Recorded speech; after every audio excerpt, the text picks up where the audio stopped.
ஹரஹர சங்கர ஜெய ஜெய சங்கர பெரியவா திருப்பாதம் சரணம். பெருமாளோட பரிபூரண அருள் இருக்கிறவங்க ஒரு முறை இதை கேட்டாலே உங்களோட 21 தலைமுறை பாவமும் இல்லாமல் போகிறது மட்டும் இல்லாமல் வாழ்க்கையில் தேவையான அத்தனையும் கிடைக்கும். கடைசியில் முக்தியையும் கொடுக்கக்கூடிய ஒரு வழி. அதை தான் பெரியவா சொல்லியிருக்கிறாங்க. அதை பற்றி தான் இந்த பதிவில் பார்க்க போகிறோம். வாங்க பதிவுக்குள்ளே போகலாம். முதல்ல உங்கள் எல்லார்கிட்டையும் மனசார மன்னிப்பு கேட்டுக்கிறேன். ஏன் அப்படின்னா, யாருக்கும் ஆங்கில புத்தாண்டு வாழ்த்து சொல்லலை. நிறைய பேர் சொல்லியிருந்தாங்க. நிறைய பேர் வந்து அந்த ஆஞ்சநேயர் வீடியோ பார்ட் 2 போடலை அப்படின்னு சொல்லியிருந்தாங்க. அதை அப்லோட் பண்ணியிருந்தேன். பட் சம் டெக்னிக்கல் எரர்னால அது அப்லோட் ஆகாமல் போயிடுச்சு போல். அது இருக்குது. இந்த வீடியோவுக்கு அடுத்த வீடியோவாக கொடுக்குறேன். ஏன்னா ராமநாமத்தை தொடர்ந்து வரதால் அந்த வீடியோவும் உங்களுக்கு நான் கொடுக்குறேன். இன்றைக்கி பொறுத்தளவுக்கு பார்த்தீங்க அப்படின்னா, இன்றைக்கி தெரிஞ்சோ தெரியாமலோ இல்லை யாரோ சொல்கிறத கேட்டோ இல்லை ஏதோ உங்களுக்கு உள்ளுணர்வுனாலேயோ பெருமாளை பற்றி ஒரு செகண்ட் நினச்சிங்கன்னா கூட உங்களுக்கு முக்தி கிடைக்கும். இது உண்மையா சார் அப்படின்னு நினச்சிங்கன்னா 100% உண்மை. இந்த வீடியோவை நீங்கள் முன்னாடியே போட்டிருக்கலாமே. நிறைய பேர் கேட்பீங்க என்ன பிரச்சனை அப்படின்னா, காலேஜில் நேற்று வந்து இன்றைக்கி பொங்கல் வைக்கலாம் அப்படின்னு சொல்லி எல்லோரும் முடிவு பண்ணியிருந்தோம். பசங்களாம் சேர்ந்து நேற்று வேலை காலேஜில் நைட் ஆகிடுச்சு வீட்டுக்கு வரத்துக்கு.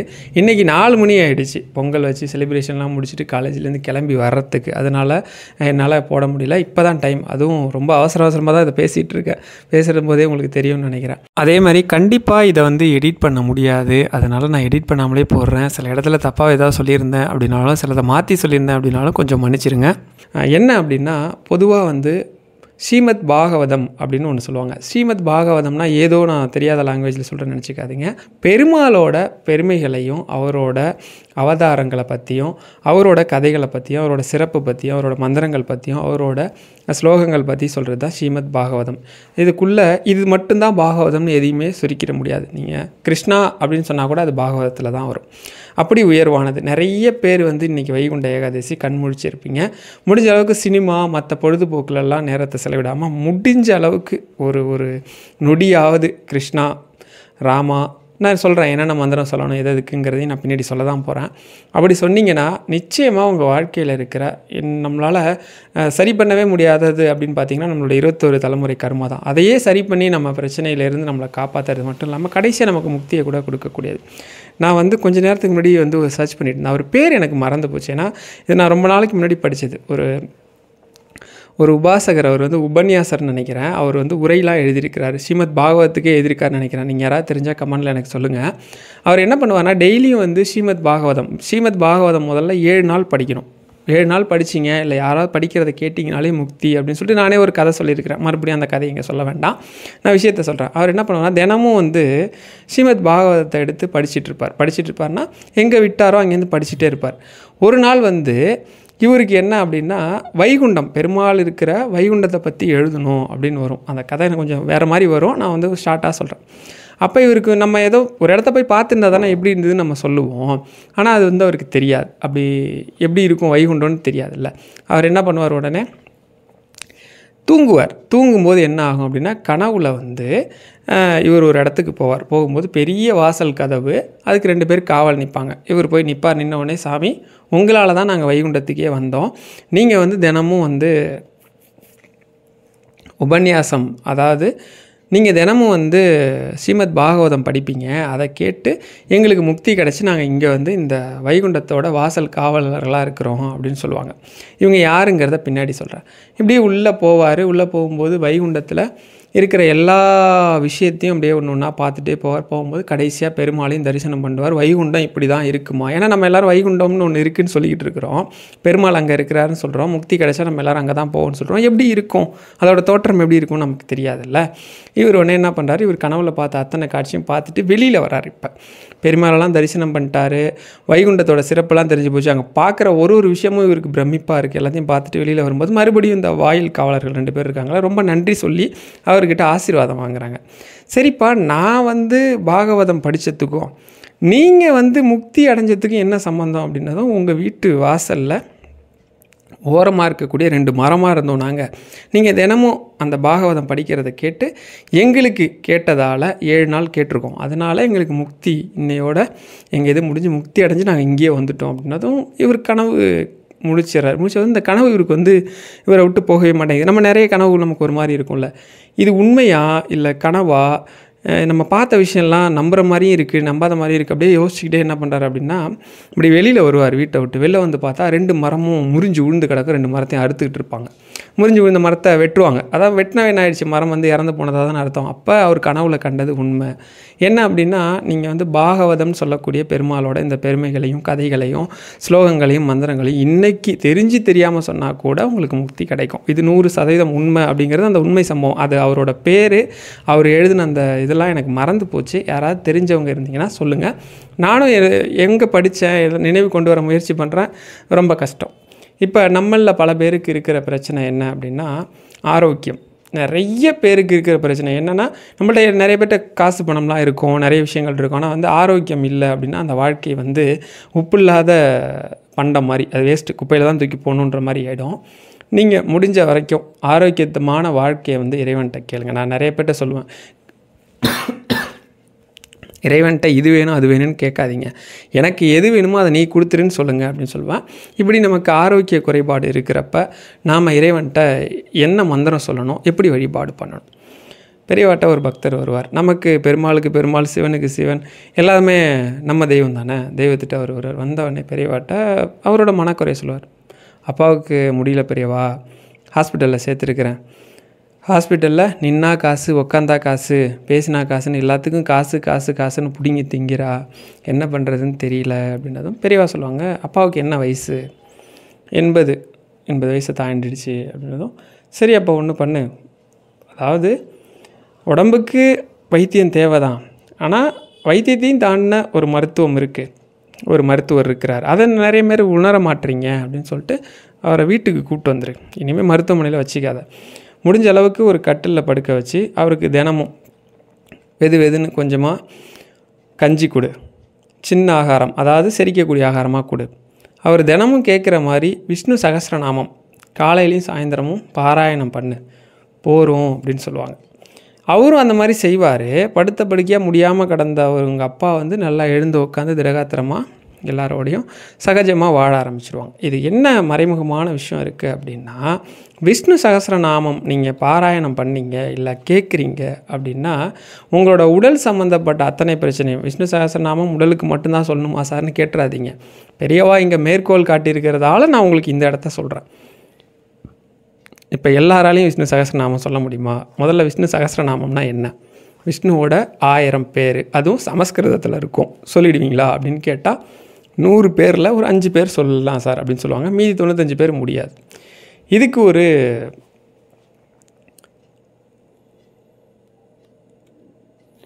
எளிமையான வழி இருக்குது. என்ன அப்படின்னா, அதையும் பெரியவாகவே சொல்லியிருக்கிறாங்க.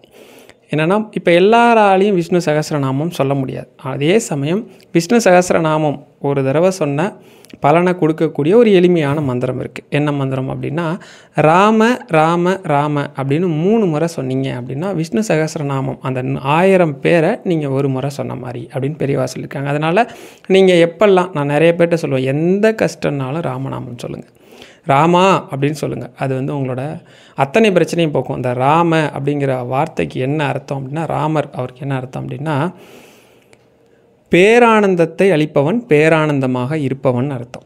ராமர் அப்படின்னா, ராம அப்படிங்கிற வார்த்தைக்கு ராமங்கிறதுக்கு நிறைய விளக்கம் நானே கொடுத்துட்டேன். நம்ம சேனலில் போய் எடுத்தீங்க அப்படின்னா இருக்கிறதுலேயே அதிகமாக ஒரு மந்திரத்துக்கு வீடியோ போட்டிருக்கிறேன் அப்படின்னா அது ராமநாமத்துக்கு தான் போட்டிருக்கேன். எனக்கு தெரிஞ்சு 18-19 வீடியோ போட்டிருக்கேன்னு நினைக்கிறேன். நினைவில் இருக்கிறத சொல்கிறேன். நினைவில் இல்லாமல் நிறைய வீடியோலாம் இருக்குது, நிறைய உள்ள கதைகள் சொல்லியிருப்பாள். முடிஞ்ச அளவுக்கு இன்றைக்கி ஒரு 10 நிமிஷம் ஒதுக்கியாவது உங்களோட எந்த கோரிக்கை வேணா இருக்கட்டும், கோரிக்கையை மனசில் வச்சுக்காதீங்க. நீங்கள் வந்து கடவுள் நம்மளை காப்பாற்றுவார், இந்த மந்திரம் நம்மளை காப்பாற்றுன்னு சொல்லுங்கள். சொல்கிறதுக்கு முன்னாடி, இப்போ நிறைய பேருக்கு இருக்கிற பிரச்சனைனா, நான் எவ்வளவோ பிரார்த்தனை பண்ணியிருக்கிறேன் தம்பி, ஆனால் வந்து எனக்கு நடக்க மாட்டேங்குது. நான் வந்து நீங்கள் சொல்கிற எல்லா வழிபாடுலாம் பண்ணுவேன், ஆனால் வந்து எனக்கு நடக்க மாட்டேங்குதுன்ற ஒரு பிரச்சனை இருக்குது இல்லையா? அதுக்கும் நான் ஒரு வழி சொல்கிறேன். ஏன்னா இன்றைக்கி எல்லோரும் இப்போ கண் முழிச்சு ஏதோ மந்திரம் சொல்ல தான் போகிறோம், அது நமக்கு ஒரு பிரயோஜனமாக இருக்கட்டும். முதல்ல நீங்கள் வந்து பெருமாள்கிட்ட, மகாலட்சுமி தாயார்கிட்ட பிரார்த்தனை பண்ணுறதுக்கு முன்னாடி இவர்கிட்ட பிரார்த்தனை பண்ணுங்கள். இவர் வந்து சொன்னால் பெருமாள் உடனே செஞ்சு கொடுப்பார். ஒரு நாள் ராமானுஜர், நம்ம எல்லாருக்கும் தெரியும், வைணவத்தை ஒரு படியிலேருந்து ஒரு மேல் படி வரைக்கும் கொண்டு போனவர், பெருமாளுக்கு ரொம்ப பிடிச்சவர், நம்ம எல்லாருக்கும் மானசீக குரு. அவர் வந்து சிஷ்யர்களுக்கெல்லாம் பாடம் எடுத்துகிட்ருக்கார். எங்கே எடுத்துகிட்ருக்காருன்னா திருப்பதி மலை உச்சியில் எடுத்துகிட்ருக்கிறார். பாடம் எடுத்துகிட்டு இருக்கும்போது இவர் பாடம் எடுக்கிறத தினமும் ஒரு தயிர் விற்கிற பாட்டி பார்த்துக்கிட்டே போவாங்க. ராமானுஜரோட முகம் அவ்வளோ ஒரு வசீகரமான முகம், ஒரு தேஜஸாக இருக்கும். நீங்கள் இன்றைக்கும் நீங்கள் ராமானுஜரை வந்து தரிசனம் பண்ண வந்த உடல் அப்படின்னா ஸ்ரீரங்கம் பெருமாள் கோயில் போனீங்க அப்படின்னா அங்கே வந்து அவரோட பூத உடல் இருக்குது. 1000 வருஷம் கெடாமல் அப்படியே வச்சுருக்கிறாங்க. இன்னமும் அவருக்கு முடி வளர்கிறதாகவும் நெகம் வளர்கிறதாகவும் சொல்லுவாங்க. நீங்கள் போனீங்கன்னா பார்க்கலாம். அது வந்து கற்சிலை கிடையாது, அவரோட பூத உடல். நீங்கள் இன்றைக்கும் ஃபோட்டோவில் பார்த்தாலும் சரி, நீங்கள் வந்து சிலையாக பார்த்தாலும் சரி, அவரோட முகம் ஒரு வசீகரம் இருக்கும், ஒரு தேஜஸ் இருக்கும். முகம் நம்மளை அப்படியே கவர்ந்து இழுக்கிற மாதிரி தான் இருக்கும். நீங்கள் ஒத்து பார்த்தீங்கன்னா அவர் உங்களையே பார்க்குற மாதிரி இருக்கும். நீங்கள் நிறைய சாமிகளோட சன்னதி போனீங்க அப்படின்னா உங்களுக்கு அந்த உணர்வு வரும். ராமானுஜர்கிட்ட போனீங்கனாலும் அப்படி வரும். இவங்க பார்த்துக்கிட்டே போகிறாங்க. ஒரு நாள் என்ன நினச்சாங்களோ தெரில, வியாபாரத்துக்கு போல் ஒரு பானை நிறையா இருக்கிற அந்த தயிர், மோர் கொண்டு போகிறாங்க தயிர்னு சொல்லிட்டேன். அந்த தயிரை என்ன பண்ணுறாங்க அப்படின்னா அங்கே இருக்கிற இந்த படிக்கிற மாணவர்களுக்கெல்லாம் கொடுக்குறாங்க. ராமானுஜர் சொல்கிறாரு, அம்மா இங்கே கொடுக்க வேண்டாம், நீங்கள் போயிட்டு உங்கள் வியாபாரத்தை பாருங்கள், என்கிட்ட வந்து உங்களுக்கு கொடுக்கறதுக்கு பணம் இல்லை அப்படின்னு. பணம்லாம் வேணாம் சாமி, பசங்கள்லாம் ரொம்ப தாகமாக இருக்க மாதிரி இருக்குது, குடிக்கட்டும் அப்படின்னு சொல்லி கொடுக்குறாங்க. சரி, ஒரு நாள் நடக்குதா அப்படின்னு பார்த்தா இது ஒரு 10-15 நாள் நடக்குது. ஒரு நாள் ராமானுஜர் பார்த்தார், அம்மா இங்கே வாங்க, எனக்கு வந்து இதை நீங்கள் இலவசமாக கொடுக்குறீங்க, ஏற்றுக்கிறதுக்கு மனசு ரொம்ப கஷ்டமாக இருக்குது. ஏன்னா இதை எடுத்துகிட்டு போய் வியாபாரம் பண்ணிங்கன்னா உங்களுக்கு ஒரு பொருள் உதவியாவது கிடைக்கும், என்னால் அதை கொடுக்க முடியாது அப்படின்னதும், உங்களால் கொடுக்க முடியாட்டி பரவாயில்ல சாமி, எல்லா பசங்களும் சாப்பிடட்டும் அப்படின்னு சொன்னோம். சரி, உங்களுக்கு வேறு ஏதாவது வேணும்னா சொல்லுங்கள், என்னால் முடிஞ்சதை செய்கிறேன் அப்படின்னதும், எனக்கு ஒரே ஒரு கோரிக்கை தான் சாமி, நான் மேலே இருக்கிற பெருமாள்கிட்ட போகிறேன், தினமும் போய் அங்கே இருக்கிற பூசாரி சொன்னார், இவர்கிட்ட வேண்டிக்கிட்டா இந்த மாதிரி பொழப்பே இல்லாமல் பிறப்பே இல்லாமல் ஆக்கிடுவார், அடுத்த பிறவின்னு ஒன்று வந்தால் தானே இந்த மாதிரி தயிர் வைக்கணும், ஏதோ ஒரு தொழில் பண்ணணும், இல்லை ஏதோ ஒரு உயிரினமாக இருந்து சோத்துக்கு வந்து அலையணும், அப்படி ஒரு நிலையே இல்லாமல் தனக்குள்ளேயே அடக்கமாக்கிப்பார், முக்தியை கொடுப்பாருன்னு பாருங்கள். அந்த தயிர் விற்கிற அம்மாவுக்கு தெரியுது, முக்தி அடைஞ்சிட்டா எல்லாமும் இல்லா நிலைக்கு வந்துடலாம் அப்படின்ட்டு.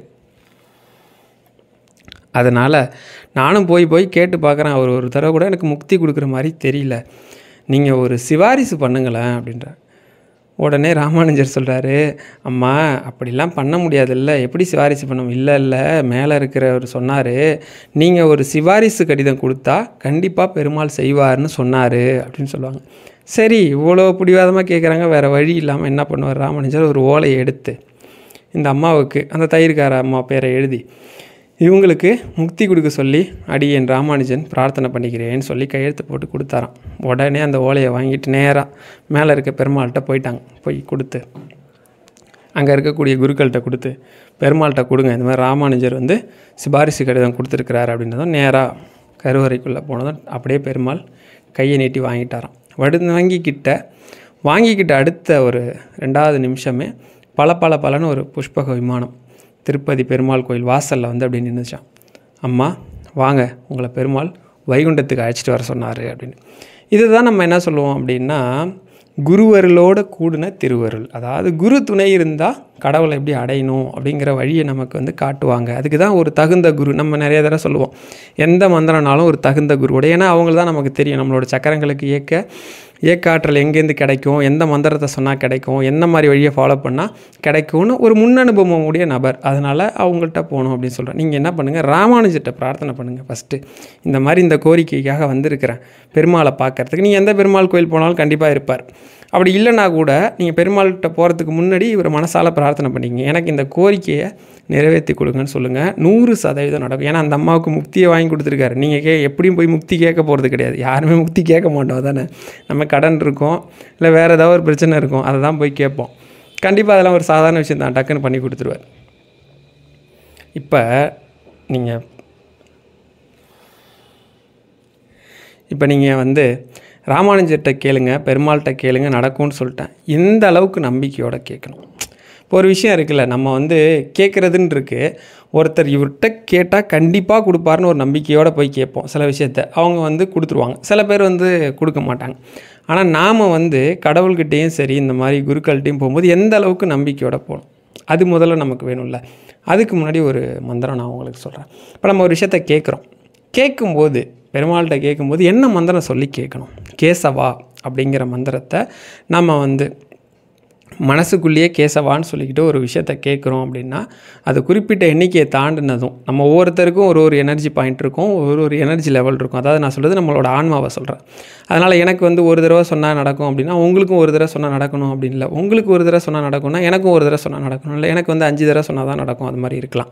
ஆனால் நம்ம வந்து நம்பிக்கையோடு சொல்லணும். நம்பிக்கையோடு சொல்லும்போது அது ஒரு தடவை சொன்னாலே நடக்கும். அந்த நம்பிக்கை லெவல் எப்படி இருக்கணும்? கேசவா கேசவான்னு சொல்லணும். கேட்குற பொருள் எது கிடைக்கணுனாலும் கேசவான்னு சொல்லணும். எப்படி சொல்லணும்? ஒரு கோவில் திருவிழா, ஒரு சொற்பொழிவு நடந்துகிட்ருக்கு. சொற்பொழிவு நடக்கிற நேரம் அந்த ஊரில் திருடுறதுக்காக ஒரு திருடன் தயாராக இருக்கான். எல்லாம் சொற்பொழிவு கேட்க வந்துட்டாங்க. வீடெல்லாம் காலியாக தான் இருக்கும். நம்ம என்ன பண்ணுவோம்? பேசாமல் ஒரு வீட்டில் பூந்து திருடிடலான்னு பிளான் பண்ணிட்டு உட்காந்துருக்கான். சொற்பொழிவில் அவர் சும்மா இல்லாமல் கிருஷ்ணனோட பெருமைகளை சொல்லிகிட்ருக்கிறார். சொல்லும்போது சும்மா சொல்லுவாரா? கிருஷ்ணனாலே மாயக்கண்ணனாச்சா சொல்கிறார். எப்பேற்பட்ட ஆளையும் மயக்கக்கூடிய ஒரு வசீகரமான ஆள். அவர் மட்டும் கிடையாது, அவர் உடம்புல போட்டிருக்க அந்த ஒவ்வொரு அணிகலன்களையும் பார்த்தாலும் இப்படி இருக்கும். அந்த முகம் வந்து வைரத்தை விட பயங்கரமாக ஒளி வீசக்கூடியது. அவரோட பாதம் அது வந்து தங்கத்தை போல தகதகன்னு ஜொலிக்கக்கூடியது. அவரோட அப்படியே சொல்கிறார், அவர் வர்ணித்து சொல்கிறார். இப்போ சொல்கிறத கேட்டதும் இவன் திருட போன ஒரு வீட்டில் இருந்து திருடலை. இதை கேட்டுட்டான். என்னடா அது, இப்படி ஒருத்தன் இருக்கிறானா, இது நமக்கு தெரியாமல் போச்சு. இவன் எங்கே இருக்கிறான்? இவன் ஒரு பணக்கார வீட்டு பையன் போல இருக்கு. அவன் ஒருத்தன்டே திருடினா போதும், எதுக்கு நம்ம ஒவ்வொருத்தர் வீடாக திருடிட்டு ஒருத்தன்ட்ட திருடினாலே வாழ்க்கையில் செட்டில் ஆகிடலான்னு சொல்லிட்டு இந்த சொற்பொழிவாளர் இருக்கார்ல, இவர் வீட்டுக்கு போயிட்டான். போய் கரெக்டாக கழுத்தில் கத்தியை வச்சிட்டான். வச்சுட்டு சாயந்தரம் நீ வந்து ஒரு பணக்கார வீட்டு பையனை பற்றி வர்ணித்து சொன்னியே, அவன் அட்ரஸை கொடு, அவன் எங்கே இருக்கான்னு சொல்லு, நான் போய் அவனை பார்க்கணுன்றார். இப்போ வந்ததே இவருக்கு வம்பு. கிருஷ்ணன் எங்கே இருக்காருன்னு எப்படி சொல்ல முடியும்? கோயிலில் இருக்க சிலையை பற்றி தான் சொன்னேன்னு சொன்னால் அந்த சிலைகிட்ட ஒன்றுமே இல்லையா, அவர் அந்தளவுக்கு வசீகரம். இப்போ கோயிலில் இருக்க சிலையை பற்றி சொன்னால் இவன் ஏமாத்துறான்னு சொல்லி குத்திடுவான். சரி என்ன பண்ணுறதுன்னு ரொம்ப யோசிக்கிறார். யோசித்து இவன்கிட்ட புரிய வைக்க முடியாதுல்ல, அது கடவுளை பற்றி தான் சொல்லியிருக்கிறேன் அப்படின்ட்டு. பக்கத்தில் ஒரு ரொம்ப அடர்ந்த காடு ஒன்று இருக்குது. அந்த காட்டுக்கு வாரத்தில் ஒரு தடவை வருவான். நீ வேணா போய் காத்திருந்து அவனை பிடிச்சிக்கன்னு சொல்லி எஸ்கேப் ஆகிட்டார். இது சொல்லிட்டாரு. நாட்கள் ஓடிடுச்சு. கிட்டத்தட்ட ஒரு 6-7 மாதம் ஆகிடுச்சு. ஒரு நாள் இவர் அந்த காட்டு வழியாக பக்கத்து ஊருக்கு சொற்பொழிவுக்கு போயிட்டுருக்கார். இப்போ ஏத்தாவில் அந்த திருடன் வந்துட்டான். பார்த்த உடனே இவருக்கு அப்படியே வெளத்து போகுது. ஐயோ, நம்ம சொன்ன மாதிரி அந்த பணக்கார வீட்டு பையன் கிருஷ்ணன் வருவான்னு இவன் வந்து காத்துட்டு இருந்திருப்பான். கிருஷ்ணன் வராததால் இன்றைக்கி நமக்கு பெரிய விபரீதம் நடக்க போகுதுன்னு சொல்லிட்டு அவனை பார்க்காத மாதிரி ஓடிடலான்னு சொல்லி திரும்பி ஓடுறாரு. அவன் அங்கேருந்து கத்திக்கிட்டே வரான். சாமி சாமி சாமின்னு கத்திக்கிட்டே ஓடிறான். நில்லுங்க நில்லுங்க நில்லுங்கன்னு, நான் உங்களை ஒன்றும் பண்ண மாட்டேன் நில்லுங்கன்னு சொன்னது தான் நிற்கிறான். இவர் நின்னவரை பார்த்து, ஏன் ஓடுறீங்க? நான் உங்களை ஒன்றும் பண்ண மாட்டேன், உண்மையிலேயே உங்களுக்கு நான் வந்து நன்றி தான் சொல்லணும், அந்த பையனை எனக்கு காட்டி கொடுத்ததுக்கு ரொம்ப நன்றின்னு சொல்லி அவர் காலில் விழுறான். எந்த பையனை? இவர் யோசிக்கிறாரு, நம்ம ஒரு வேளை இவன் யாரையாவது பார்த்துட்டு சொல்கிறானா, இல்லை காத்திருந்து புத்தி சுவாதனம் இல்லாமல் போயிட்டானா, யாரப்பா சொல்கிற அப்படின்னதும், நீங்கள் சொன்னீங்களே ஒரு வசீகரமான பையன் இருக்கான், ரொம்ப வசீகரமான ஆள்னு சொன்னீங்களே, போய் பார்த்தேன். நீங்கள் சொன்னதெல்லாம் சும்மா 1% தான். அவன் ஒரு வார்த்தை பேசினா கேட்கணுமே, அப்படியே இந்த உலகத்தையே மயக்கிற அளவுக்கு பேசுகிறான். அவனோட அந்த சிரிப்பு இருக்குது பாருங்கள். ஐயோ அப்படி சொல்கிறார். யாரப்பா நீ சொல்கிற அப்படின்னதும், இல்லை நீங்கள் சொன்ன பையன் தான், அந்த மாயக்கண்ணனை தான் சொல்கிறேன் அப்படின்னதும், அப்படியா நீ பார்த்தியா அப்படின்னு கேட்குறாரு. ஆமாம் நான் பார்த்தேன். சரி வா எனக்கு காட்டு. ஏன்னா இவன் யாரையோ ஒருத்தரை பார்த்துட்ருக்கான்னு அவர் நம்புகிறார். போகிறாரு. கரெக்டாக ஒரு பகுதி வந்ததும், சாமி அங்கே பாருங்கள் எவ்வளோ அழகாக நிற்கிறான் பாருங்கள், அவன் சிரிப்பை பாருங்கள், அவன் முகத்தை பாருங்கள். இவருக்கு ஒன்றுமே தெரியல. யாரப்பா சொல்கிறேன், எனக்கு ஒன்றுமே தெரில அப்படின்னதும், இப்போ அவன் யாரு கூடயே பேசுகிற மாதிரி இருக்குது. கொஞ்சம் நேரம் கழித்து அந்த திருடன் இவர் கையை பிடிக்கிறான். பிடிச்ச உடனே கிருஷ்ண பரமாத்மா பேசுகிறது கேட்குது. என்ன சொல்கிறார் அப்படின்னா, நீ பல வருஷமாக என்னை பற்றின கதைகள்லாம் சொல்கிற, மந்திரங்கள்லாம் சொல்கிற, மக்களுக்கு பக்தியை ஊட்டுற, சரிதான். ஆனால் வந்து நீ என்றைக்குமே நான் நேரில் வருவேன்னு நம்பினது கிடையாது. ஆனால் இவன் நீ சொன்ன பொய்யை நம்பி இந்த காட்டுக்கு நான் வருவேன்னு நம்பி எனக்காக வந்து தினமும் உட்காந்துருப்பான். இவனோட நம்பிக்கையை வீணாக்கக்கூடாதுன்னு இவனுக்கு நான் காட்சி கொடுத்தேன், தரிசனமும் கொடுத்தேன், அவனோட பேசிக்கிட்டு இருக்கேன். உனக்கு ஏன் தெரியல அப்படின்னா, உனக்கு நான் வருவேங்கிற நம்பிக்கை இல்லாததுனால உன் கண்ணுக்கு நான் தெரிய மாட்டேன், என்னோடய குரல் மட்டும் இவன் கேட்டுக்கிட்டதால் உனக்கு கேட்குதுன்னு சொன்னாராம். இப்படி தான் இருக்கணும் உங்களோட நம்பிக்கை. அந்த திருடன் மாதிரி பெருமாள்கிட்ட கொடுத்துட்டோம். அவர் இந்த உலகத்தில் அவரால் செய்ய முடியாததே கிடையாது, அவர் நினச்சா எதையும் செய்வார், இதெல்லாம் அவருக்கு ஒன்றுமே கிடையாது அப்படின்னு நம்பணும். அப்படி நம்பினாதான் நடக்கும். ஒரு நாள் நான் ஏன் இப்போ கதையாக சொல்கிறேன் அப்படின்னா, நீங்கள் இந்த கதையை கேட்கும்போது கூட பெருமாளோட சிந்தனை ஒரு செகண்ட் வந்தால் கூட போதாது நமக்கு. ஏன்னா எங்கள் வீட்டில் பார்த்தீங்க அப்படின்னா எல்லோரும் சொர்க்கவாசல் திறந்துருக்கு, சொர்க்கவாசல் வழியாக நுழைஞ்சு வரலாம் அப்படின்னு சொல்லி பரமபத வாசல் போயிருக்காங்க. நான் வந்து சரி பரவாயில்ல, எனக்கு வந்து உங்கள் கூட இந்த கதை சொல்கிறது, அவரோட பெருமையை சொல்கிறதே எனக்கு வந்து சொர்க்கவாசலில் போயிட்டு வர மாதிரி அப்படின்னு நான் நம்புகிறேன்.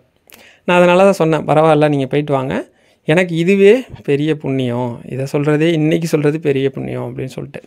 அந்த மாதிரி என்ன சொல்ல வரேன், அந்த மாதிரி ஒரு நாள் நாரதரை கூப்பிட்டு கிருஷ்ண பரமாத்மா சொல்கிறார், ஏதோ ஒரு விஷயத்த சொல்கிறார், சொல்லி போய் பார்த்துருவா அப்படின்னு அனுப்பிச்சி விட்டார்.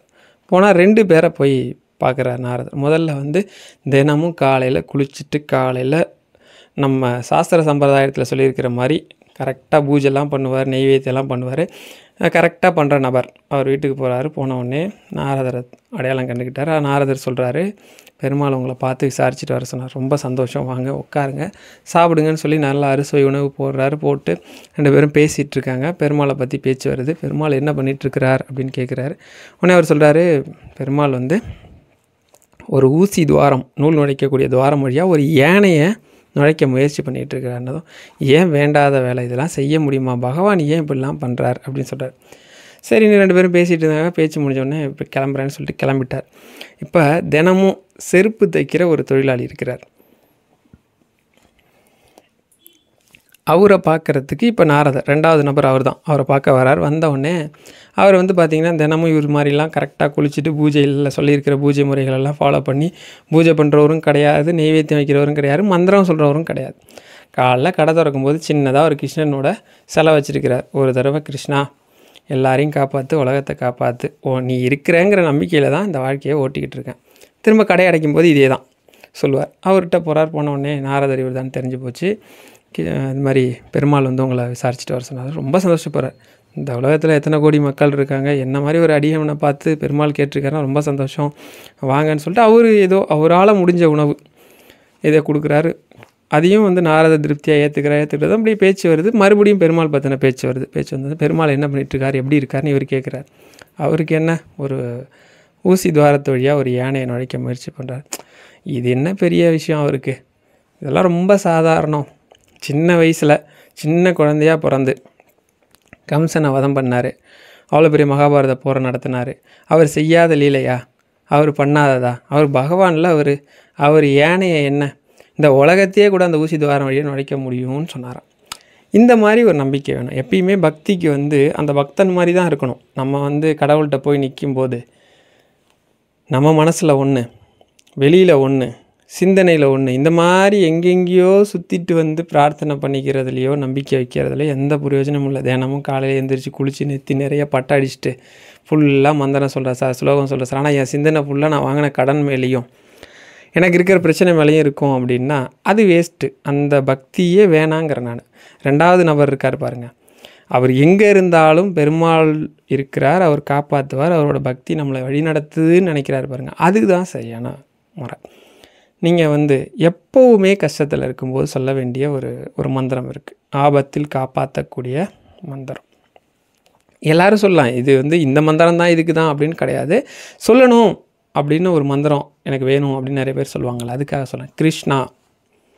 கிருஷ்ணாங்கிற மந்திரம். அதாவது பாஞ்சாலி தன்னோட சேலை வந்து சபையில் துயில் உரிக்கப்படுது, சேலையை உருவும் போது அபயம் கிருஷ்ணா அபயம் கிருஷ்ணான்னு சொல்லி கத்துனாங்களாம். அப்படி கத்தும்போது தான் கிருஷ்ணன் வந்து தன்னோட திருக்கரத்தை தூக்கி அவங்களுக்கு வந்து சேலை மறுபடியும் வர மாதிரியே பண்ணிட்டு இருந்தார். அதாவது ஆபத்தில் காப்பாற்றக்கூடிய ஆபத் பாந்தவனான அந்த கிருஷ்ணனோட நாமம் கிருஷ்ணா அப்படிங்கிற நாமம் எப்படிப்பட்ட ஆபத்தில் இருந்தும் உங்களை காப்பாற்றும், உங்களோட பேராபத்தை ஓட விடும். இப்போ நான் வந்து பாஞ்சாலியை பற்றி ஒரு வார்த்தை சொன்னோடனே உங்களுக்கு ஒரு யோசனை வந்திருக்கும். என்ன வந்திருக்குன்னா, பாஞ்சாலி வந்து சேலையை அவங்க துயில் உரிச்சதுக்கு அப்புறம் தான் கிருஷ்ணன் காப்பாற்றினார், ஏன் முன்னாடியே காப்பாற்றலை, பாஞ்சாலிக்கு பிரச்சனை இருக்கும்போது ஏன் வரல அப்படின்னு சொல்லிட்டு. அதில் வந்து இது வந்து உத்தவருக்கு இந்த கேள்வி இருந்தது. அந்த கேள்விக்கு கிருஷ்ணன் வந்து பதில் சொல்லியிருப்பார். என்ன சொல்லியிருப்பார் அப்படின்னா, உத்தவ கீதை. உத்தவருக்கு வந்து கடைசி காலம் வரைக்கும் கிருஷ்ணருக்கு எல்லா பணிவிடையும் செஞ்சு அவர் வைகுண்டம் போகிற வரைக்கும் கூட இருந்தவர். எல்லாருக்கும் எல்லா வரமும் கொடுத்துட்டேன், உங்களுக்கு ஏதாவது வரம் கேளுங்க அப்படின்னு. வரம்லாம் வேண்டாம், எனக்கு வந்து மனசில் வந்து நிறைய விஷயங்கள் சந்தேகங்கள் இருக்குது, அதை உன்கிட்ட கேட்கணும் அப்படின்னு சொல்லி கேட்பார். என்ன கேட்பார்னா, கிருஷ்ணா பரமாத்மா, நீ வாழ்ந்து காட்டின வாழ்க்கை வேறு, எங்களை வாழ சொன்ன வாழ்க்கை வேறு. நீ என்ன சொல்கிற, நீதி நெறி தவறாமல் வாழணும்னு சொன்னேன், ஆனால் நீ எங்களுக்கு வாழ்ந்து காட்டினது என்ன? எத்தனையோ ட்ரிக்லாம் பண்ண பாண்டவர்களை ஜெயிக்க வைக்கிறதுக்காக, எத்தனையோ ட்ரிக் பண்ணி உனக்கு வந்து காப்பாற்றினேன், இதெல்லாம் வந்து நீதியா, இதெல்லாம் அதர்மம் இல்லையா அப்படின்னு கேட்கும்போது அப்போ வந்து கிருஷ்ண பரமாத்மா தெளிவாக சில பதில் சொல்லுவார். என்ன சொல்லுவார்னா, முதல்ல உற்ற நண்பன்னா யாருன்னு இவர் கேட்பார். ஆபத்துன்னு தெரிஞ்சாலே ஓடி வந்து காப்பாற்றுறான். நீ பாண்டவர்களுக்கு உற்ற நண்பன், அவர்களை வந்து நான் இன்னை வரைக்கும் காப்பாற்றிட்டு வரேன்னு சொல்கிற, ஆனால் அவங்க 2 பேரும் சூதாடினப்பே நீ காப்பாற்றிட்டுனா இவ்வளோ பெரிய பிரச்சனையே வந்திருக்காது. அதுக்கப்புறம் அது பிரச்சனையாகி வளர்ந்ததுக்கு அப்புறம் அவங்க சைடு நின்று போரில், அதுவும் அவங்க உற்றார் உறவினர் எல்லாம் இறந்து போனதுக்கப்புறம் நடப்பணமாக ஒரு 5 பேரை காப்பாற்றிட்டேன்னு சொல்லிட்டியே, இது சரியான்னு கேட்பார். நம்ம நிறைய பேருக்கு இருக்கிற சந்தேகம். ஏன்னா நம்ம வந்து எல்லாருமே வந்து ஒரு கான்செப்டில் தான் பார்ப்போம். கடவுள் எப்போவுமே பலவிதமான விஷயத்தில் பார்ப்பார் இல்லையா? அப்போ சொல்லுவார், நீங்கள் சொல்கிறது சரி, இந்த உலகத்தில் வேகம் இருக்கிறவனை விட விவேகம் இருக்கிறவன் தான் ஜெயிக்குவான் அப்படிங்கிறது உலக நீதி. உங்களுக்கு புரியுது தானே? வேகம்னா நம்ம ஒரு அவசரத்தில் பண்ணுறது, விவேகம்னா நின்று நிதானித்து இதை சரியாக திட்டமிட்டு பண்ணுறது பேர் விவேகம். என்ன வேகம்னா, தர்மருக்கு வந்து சூதாடணுங்கிற வேகம் இருந்தது, ஆனால் விவேகம் இல்லை. ஆனால் துரியோதனனுக்கு வேகம் இருந்ததை விட விவேகம் அதிகமாக இருந்தது. என்ன பண்ணனா, துரியோதனனுக்கு சூதாட தெரியாது. அதனால் என்ன பண்ணால், பந்தயம் நான் கட்டுறேன், அதாவது பந்தய பொருளை நான் கொடுக்குறேன். தோத்துட்டா பந்தய பொருள் என்னவோ அதை நான் கொடுப்பேன், ஜெயிச்சிட்டாலும் பந்தய பொருளை நான் வாங்கிப்பேன். ஆனால் எனக்கு பதில் வந்து எங்கள் மாமா சகுனி வந்து தாயக்கட்டையை உருட்டுவான் அப்படின்னு சொன்னான். இதே விவேகம் தர்மருக்கு இருந்தால் தர்மர் என்ன பண்ணியிருக்கணும், சரி அதே போல் நானும் வந்து பந்தயத்தை கட்டுறேன், என் மைத்துனன் கிருஷ்ணன் வந்து எனக்கு பதில் வந்து பகடையை உருட்டுவான்னு சொல்லியிருந்தா நான் சொல்கிற நம்பரை தான் சகுனி போட்டிருப்பானா, இல்லை சகுனி சொல்கிற நம்பரை தான் என்னால் போட முடியாதா அப்படின்னு கேட்பார். இதில் அப்படியே அசந்து போயிடுவார் உத்தவர். சரி, நீ சொல்கிறது கரெக்ட் தான், சரி ஒரு வேளை நீ சொல்கிற மாதிரி வேகம் இருக்கவன் ஜெயிக்கிறவன்னு வச்சுப்போம், ஆனால் நீ வந்து ஆபத்தில் இருக்கணும் காப்பாற்றுவேன்னு சொல்லியிருக்கேன், நீ என்ன பண்ணியிருக்கணும், அந்த தாயக்கட்டை அதாவது பகடை இருக்கு இல்லையா, அதை வந்து பாண்டவர்களுக்கு சாதகமாக உழுற மாதிரி செஞ்சுருக்கலாமே, அதை விட்டுவிட்டு நீ வந்து இவ்வளோ தூரம் எடுத்துகிட்டு வந்துட்டியேன்னு கேட்பார். அதுக்கு அழகாக ஒன்று சொல்லுவார். என்ன அப்படின்னா, இதை கூட அதாவது துரியோதனன் தர்மர் வந்து ஒரு வேகத்தில் சூதுக்கு ஒத்துக்கிட்டாருங்கிறத கூட ஒத்துப்பேன். ஆனால் அவன் இன்னொரு முட்டாள்தனம் பண்ணான். என்ன அப்படின்னா, எந்த காரணம் கொண்டும் கடவுளே இந்த சூது மண்டபத்துக்குள்ளே மட்டும் கிருஷ்ணன் வரவே கூடாதுன்னு பிரார்த்தனை பண்ணான். இது எவ்வளோ பெரிய முட்டாள்தனம், நான் வரக்கூடாது நுழையக்கூடாதுன்னு சொல்லி என்கிட்டயே பிரார்த்தனை பண்ணி என்னோட கையை கட்டி போட்டான். அதனால தான் என்னால் உள்ளே வர முடியல. 2வது, யாராவது என் பேரை சொல்லி கூப்பிட மாட்டாங்களா, ஓடி வந்து உள்ளே காப்பாற்றலாமா அப்படின்னு காத்துக்கிட்டு நின்னேன் அப்படின்றதும் அப்படியே உத்தவர் மிரண்டு போயிடுவார். என்ன சொல்கிறீங்கன்னதும், கடவுள் நான் வந்து சத்தியத்துக்கு கட்டுப்படுவேன், என் பக்தன் வந்து என்கிட்ட பிரார்த்தனை பண்ணுறான் அப்படிங்கும்போது நான் உடச்சிட்டு உள்ளே வர முடியாது.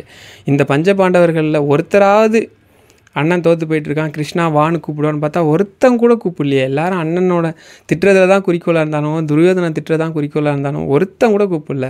அப்புறம் பாஞ்சாலியை மட்டும் ஏன் காப்பாற்றினதும், தன்னோட சக்தி முழுசையும் திரட்டி அந்த சேலையை இழுத்து பிடிக்கிறதுக்கு கவனம் வச்சுருந்தா பாஞ்சாலி ஒரு சமயத்துக்கு அப்புறம் அது முடியாதுன்னு தெரிஞ்சதுக்கப்புறம் 2 கையும் மேலே தூக்கி அபயம் கிருஷ்ணா அபயம், நான் காப்பாற்று கிருஷ்ணா காப்பாற்றுன்னு சொன்ன அடுத்த நொடியே நான் அவளுக்கு இருந்த அத்தனை விஷயத்தையும் கொடுத்தேன் அப்படின்னு சொல்லுவார்.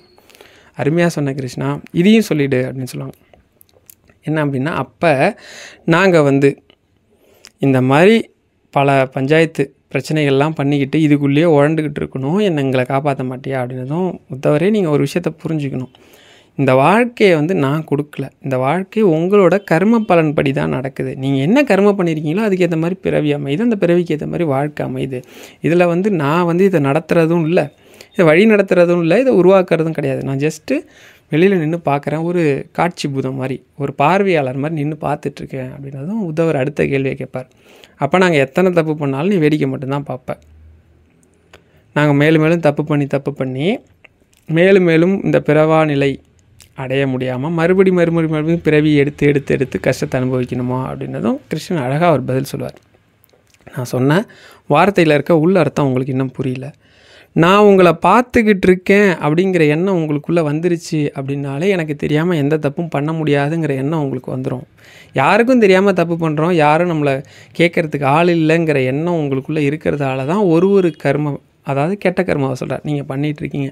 கிருஷ்ணன் நம்ம கூடயே இருக்கிறார், காட்சி பூதமாக எல்லாத்தையும் பார்த்துட்ருக்கார். இதுக்கான தண்டனைகள் நமக்கு கர்மாவாக கிடைக்குன்ற சிந்தனை உங்களுக்குள்ளே வந்துருச்சு அப்படின்னாலே நீங்கள் எந்த தப்பும் பண்ண மாட்டீங்க. அதுதான் உங்களுக்கு கடைசி பிறவின்னு சொல்கிறார் கிருஷ்ண பரமாத்மா சொன்னது 100க்கு 100% உண்மை. நிறைய பேர் பண்ணுறது என்ன, அவங்களுக்கு தெரியாமல் நம்ம இதை பண்ணிடலாம், நம்ம இது மாதிரி பண்ணிட்டான் அவனை பழி வாங்கிடணும், இந்த மாதிரி நினைக்காம நமக்கு இதனால் எதிர்வினை ஒன்று உண்டு. கடவுள் இருக்காரு இல்லை, மந்திரம் இருக்குது இல்லை, ஒரு செயலுக்கு எதிர்வினை உண்டு அப்படிங்கிறத எல்லாருமே ஒத்துக்கிட்டு இருக்கிறாங்க. நீங்கள் ஆன்மீகத்தை விட்டுட்டு அறிவியலை சொல்லக்கூடிய அத்தனை பேருமே இதை ஒத்துக்கிட்டு இருக்கிறாங்க. ஒரு செயலுக்கு எதிர்வினை உண்டு அப்படின்னு. அதை தான் நான் சொல்கிறேன். கிருஷ்ண பரமாத்மா இருக்கிறார், அவர் பார்த்துக்கிட்டே இருக்கார். நீங்கள் செய்கிற செயலுக்கான வினையை நீங்கள் அனுபவிச்சுதான். முடிஞ்ச அளவுக்கு சிந்தனை நல்லதாக இருந்தாலே நம்ம வாழ்க்கையில் இருக்க பாதி பிரச்சனை போயிடும். சரி, இன்றைக்கி வைகுண்ட ஏகாதசி முடிஞ்சு நாளைக்கு துவாதசி 7 மணி 7:30 மணி வரைக்கும் இருக்குது. நாளைக்கு உங்களுக்கு அதுக்கப்புறம் மாறிடும், இருந்தால் கூட பிரச்சனை கிடையாது. நாளைக்கு சாயந்தரம் வரைக்கும் உங்களுக்கு நைட்டு கூட வச்சுக்கோங்க. எப்பெல்லாம் உங்களுக்கு ஏகாதசி முடிஞ்சு துவாதசி வருது, துவாதசி அன்னைக்கு தான் பண்ணணும்னு இல்லை, துவாதசி அன்னைக்கு பண்ணுறது சிறப்பு. யாரோ ஒரு ஏழைக்கு உங்களோட கஷ்டம் போகணும்னு பகவான்கிட்ட நல்லா பிரார்த்தனை பண்ணிட்டு, நான் சொல்கிறது ஏழைக்கு, உங்களுக்கு வசதி இருக்குதுன்னு சொல்லிட்டு பக்கத்தில் நல்லா இருக்கப்பட்டவங்களுக்கு சாப்பாடு கொடுக்கறதுக்கு பேர் அன்னதானம் கிடையாது. உண்மையிலேயே உணவு கிடைக்காமல் இருக்கிற ஒரு ஏழைக்கோ ஒரு உயிரினத்துக்கோ கொடுக்கறது தான் அன்னதானம். உங்களால் ரொம்ப தூரம் போக முடியாதுன்னு சொல்லிட்டு நல்லா வீடு வசதி வாசலோடு இருக்கிற 4 பேரை கூப்பிட்டு சாப்பாடு போட்டால் அதுக்கு பேர் அன்னதானம் நினச்சிக்காதீங்க. அதுக்கு பேர் அன்னதானம் கிடையாது.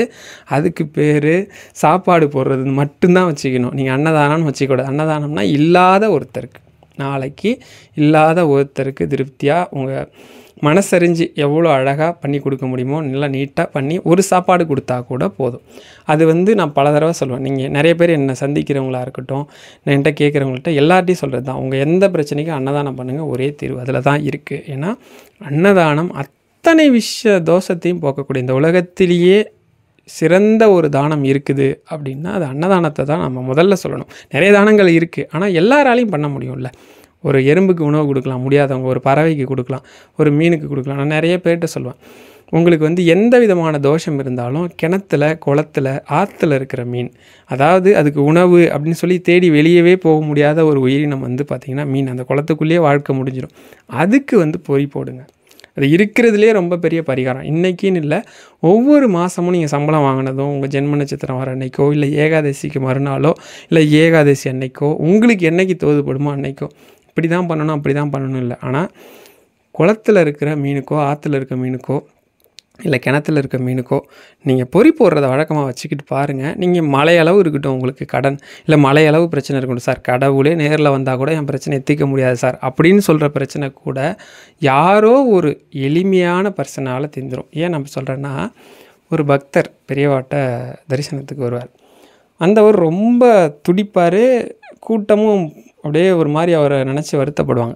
பெரியவர் எப்பயுமே என்ன பண்ணுவாங்க அப்படின்னா, இந்த மாதிரி கஷ்டத்தில் இருக்கவங்கள உடனே கூப்பிட்டு அவங்க கஷ்டத்தை போக்கி அனுப்புவாங்க. ஆனால் இவருக்கு அப்படிலாம் பண்ணியிருக்க மாட்டாங்க. அவர் முறை வந்ததும் ரொம்ப துடிப்பார். என்ன அப்படின்னு பெரியவா பார்வையிலே கேட்பாங்க. 2 கிட்னியும் ஃபெயிலியர் ஆகிடுச்சு, பிழைக்க மாட்டேன்னு டாக்டர் சொல்கிறாங்க, இன்னும் 10 நாளோ 15 நாளோன்னு சொல்கிறாங்க, ரொம்ப முடியல அப்படின்னதும் அப்போ அவர் சொல்லுவார், நம்ம முன்னோர்கள் பண்ணுற எல்லா நல்ல காரியமும் பயனில்லாதது அப்படின்னு நம்ம முடிவு பண்ணிக்கிறதால தான் நமக்கு இது வருது. அதாவது நம்மளோட கர்மாவை சொல்கிறாங்க. நம்ம முன்னோர்கள் ஒன்றும் முட்டாள் கிடையாது. அன்னசத்திரம் வச்சுருந்ததும் தண்ணீர் பந்தல் வச்சுருந்ததும் கிணத்தை வெட்டி வச்சதும் குளத்தை வெட்டி வச்சதும் புண்ணியத்தை சேர்க்கறதுக்காகவும் நல்லா மற்றவங்களாம் நல்லா இருக்கணும்ட்டு, அதெல்லாம் முட்டாள்தனம் நினச்சோம்னா அப்படி தான் அப்படின்னு சொல்லுவாங்க. அப்போ தான் அவர் வருத்தப்பட்டு அழுவார். உண்மைதான், எங்கள் அப்பா தாத்தா காலத்தில் தண்ணீர் பந்தல் வச்சுருந்தது, கிணறை பொது கிணறாக வெட்டி வச்சுருந்தது, குளம் கட்டிக்கிட்டது, இதெல்லாம் உண்மை தான். அதெல்லாம் நான் பயனில்லாதுன்னு சொல்லிவிட்டு அதெல்லாம் நிறுத்திட்டேன். அந்த செயலோட வினையாக தான் எனக்கு 2 கிட்னியும் ஃபெயிலியர் ஆகிடுச்சு, பெரியவா தான் காப்பாற்றணும் அப்படின்னு சொல்லுவார். பெரியவாவும் முதல்ல கோவப்படுவாங்கள்ல, அது அவர் தப்பை சுட்டி காட்டுறதுக்காக.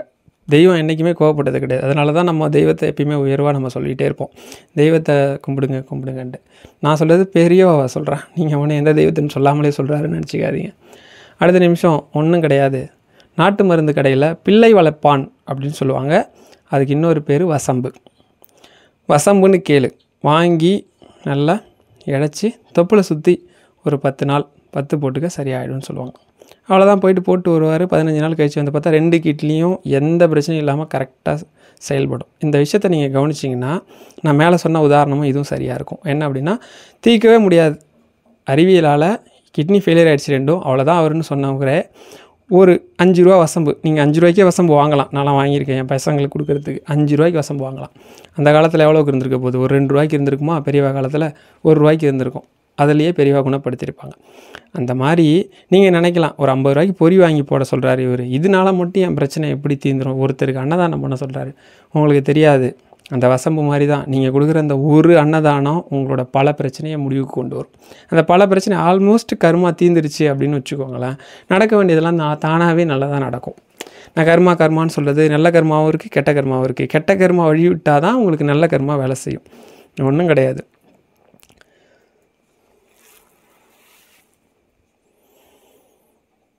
சரி, இந்த கெட்ட கர்மான்னு சொல்கிறீங்க, நிறைய பிரச்சனைகள் இருக்குதுன்னு சொல்கிறீங்க. இதெல்லாம் தீர்க்கிறதுக்கு வேறு ஏதாவது நம்ம எல்லாராலையும் ஃபாலோ பண்ண முடியும்னா, இப்போ எல்லாராலையும் நீங்கள் சொல்கிற எல்லாத்தையும் ஃபாலோ பண்ண முடியாது. அதுக்கு திருமங்கை ஆழ்வார் ஒரு பாசுரம் பாடியிருக்கார். அந்த பாசுரம் ஆல்ரெடி நான் வீடியோவாக கொடுத்துட்டேன், நிறைய பேர் கொடுத்துட்டாங்க.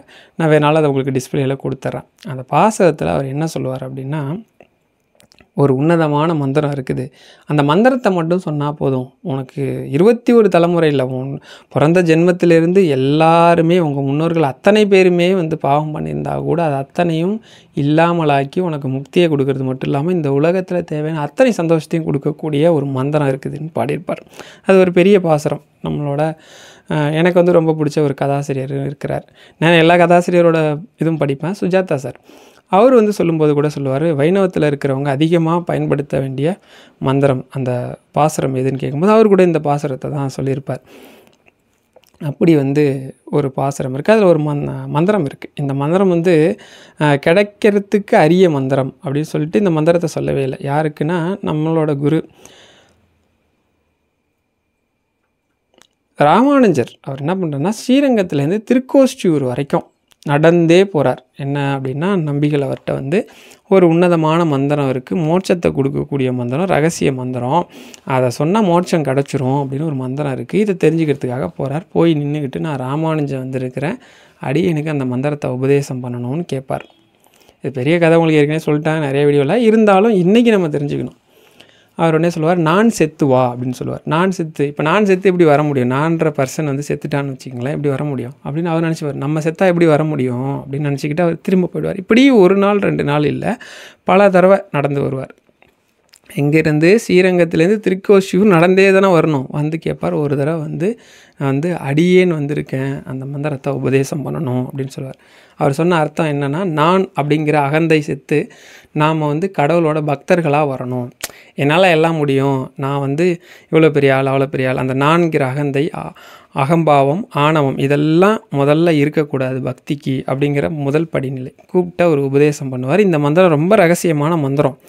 நீ இந்த மந்திரத்தை வெளில சொல்லிடாத, மந்திரம் இதை வெளில சொன்ன அப்படின்னா உனக்கு நரகம் தான் கிடைக்கும் அப்படின்னு சொல்லுவார்.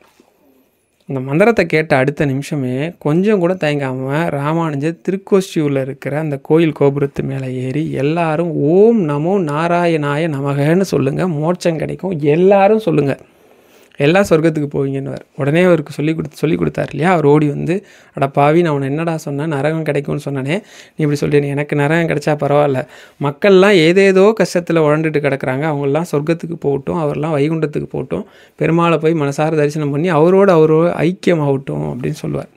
அப்படி உன்னதமாக அவர் சொன்ன அந்த ஓம் நமோ நாராயணாங்கிற மந்திரம் தான் அது, வேறு மந்திரம் கிடையாது. அவ்வளோ ரகசியமாக வச்சுருந்துருக்குறாங்க. நம்ம இன்றைக்கி எல்லாத்தையும் ஈஸியாக எடுத்துக்கிறோம்.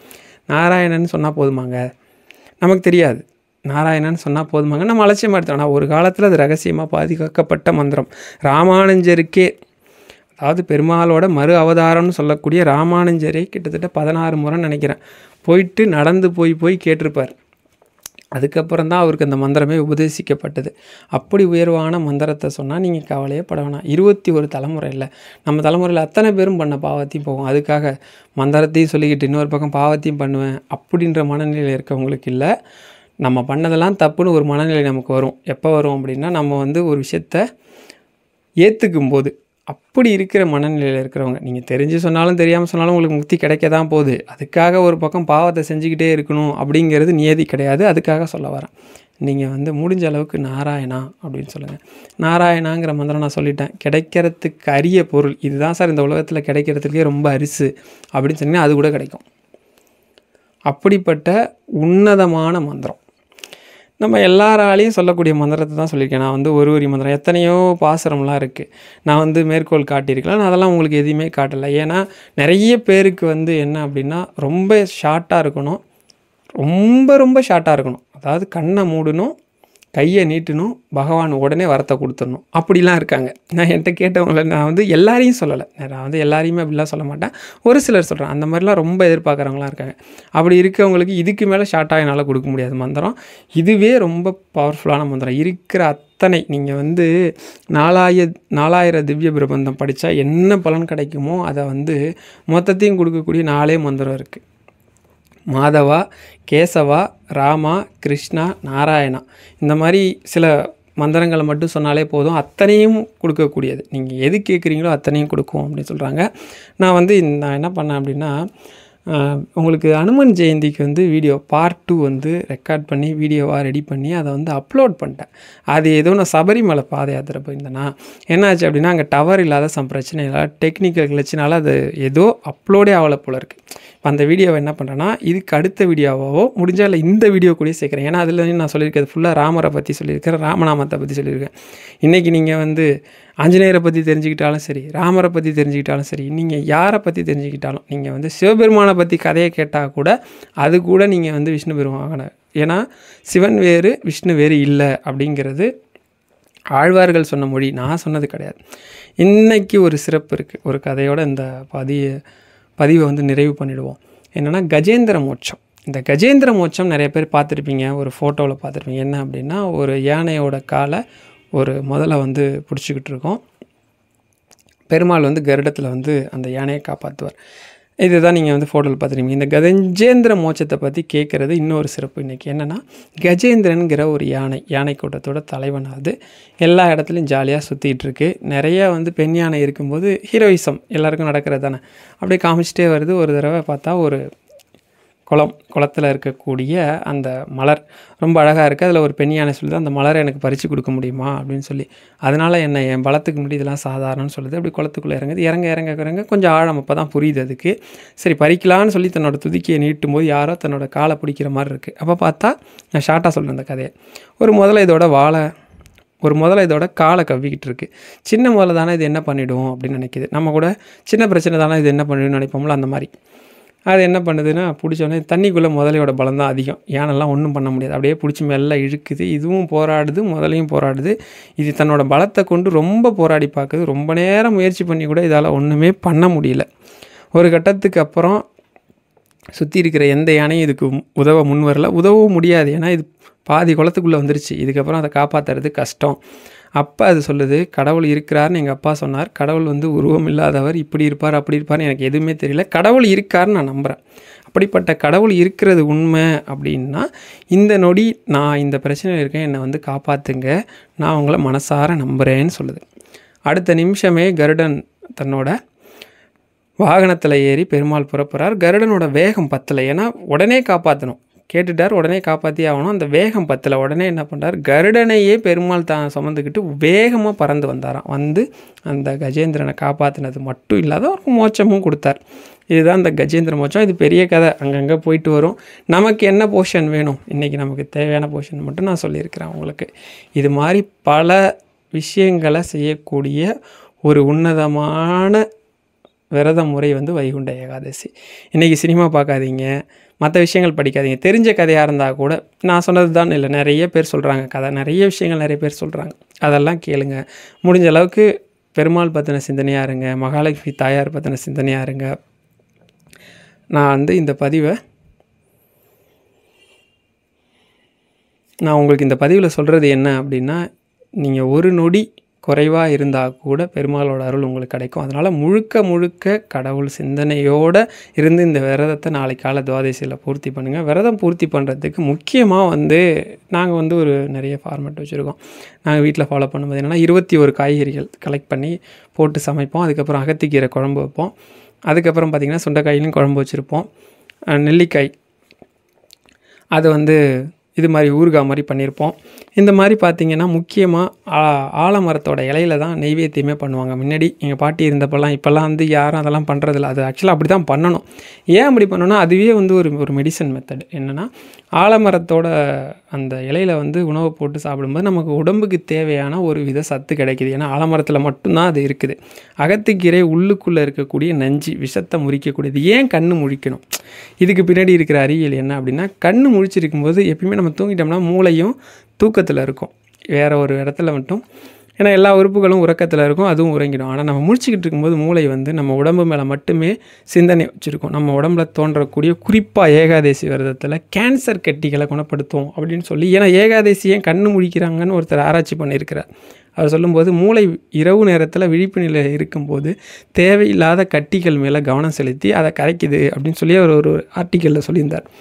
அது 100% உண்மை அப்படிங்கிற மாதிரி நிறைய விஷயங்கள் நான் படித்தேன். ஏன்னா மூளை விழிப்பு நிலையில் இருக்கும்போது உடம்புல சேர்ந்துருக்கக்கூடிய தேவையில்லாத கட்டிகள், குறிப்பாக கேன்சர் வரதே கட்டிகள் மூலமாக தான் உருவாகும். தேவையில்லாத கட்டிகள் மூலமாக அதை கரைக்குது அப்படின்னு சொல்கிறாங்க. இந்த அகத்திக்கீரையை நம்ம எடுத்துக்கும் போது உடலில் இருக்கக்கூடிய நஞ்சுகளை முறித்து அதை வெளியேற்றுற தன்மை இருக்குது. ரெண்டாவது சுண்டைக்காய் உடலில் இருக்கக்கூடிய குடலில் இருக்கக்கூடிய புழுக்கள் இருக்குது பார்த்தீங்களா, சின்ன பசங்களுக்கெல்லாம் நாக்கு பூச்சின்னு சொல்லுவாங்க பாருங்கள், சத்தெல்லாம் உறிஞ்சிக்கும். ஏன்னா நாம் சாப்பிட்றது நம்மளுக்கு மட்டும் இல்லாமல் நம்ம உடம்புல வாழ்கிற நம்ம கூடியே இருந்து கொள்ளக்கூடிய உயிரினம்னு சொல்லக்கூடிய பூச்சிகளுக்கு சேர்த்து சாப்பிட்றதா ஒருத்தர் சொல்லுவார். அது உண்மை. அந்த சுண்டைக்காய் அந்த அளவுக்கு ஆற்றல் வாய்ந்தது. நீங்கள் சுண்டை வத்தலுக்கு கூட அந்த அளவுக்கு சக்தி இருக்குது. அந்த சுண்டைக்காய் உணவாக எடுத்துக்கும் போது அவ்வளோ கசக்கும். அதை வயிற்றுக்குள்ளே போட்டோம்னா அத்தனை பூச்சிகளையும் அழித்து இது பண்ணிடும். அதுக்கப்புறம் நெல்லிக்காய் உங்களுக்கே தெரியும், அதை பற்றி சொல்லணுமா என்ன. இது மாதிரி நம்ம விரத முறைகளுக்கே நிறைய ஆன்மீகமும் அறிவியலும் கலந்த மெத்தடை தான் நம்ம வச்சுருக்குறோம். முடிஞ்ச அளவுக்கு எல்லாரும் இதோட உங்களை விரதத்தை பூர்த்தி பண்ணுங்கள். நாளைக்கு பகலில் தூங்காமல் நாளைக்கு 6 மணிக்கு அப்புறம் கோயிலுக்கு போயிட்டு பெருமாளை தரிசனம் பண்ணிட்டு தூங்குறது ரொம்ப நல்லது. ஹர ஹர சங்கர, ஜெய ஜெய சங்கர.